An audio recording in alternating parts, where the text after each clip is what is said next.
So I'm originally from Troon in South Ayrshire, and Troon is historically a Tory town, small, quiet, very parochial in Ayrshire. And I think it was probably some point, maybe summer 2014, just before summer 2014, and there was a Yes meeting in Troon in one of the hotels. And there was probably, well, there was 4 speakers, all from Yes, and there was probably going on 400 people that turned up to that meeting, most of whom were already swayed by that point.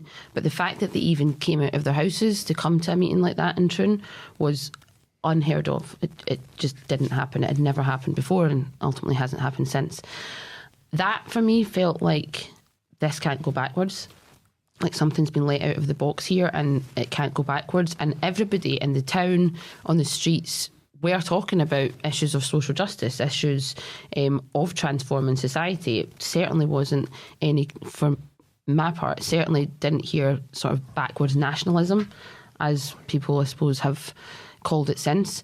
It was people talking about education, health services, welfare, immigration, but in a positive sense about how things could get better, that there genuinely was an alternative there and that another Scotland was possible.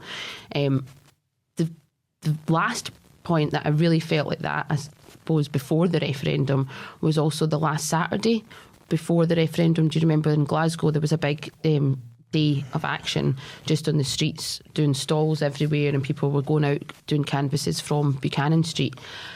And I looked around and 90% of the people on the street were all wearing Yes stickers. And that was incredible. Like, people were smiling at each other, nodding at each other, speaking to each other. They'd never spoken. People don't pass in the street and just talk to strangers normally.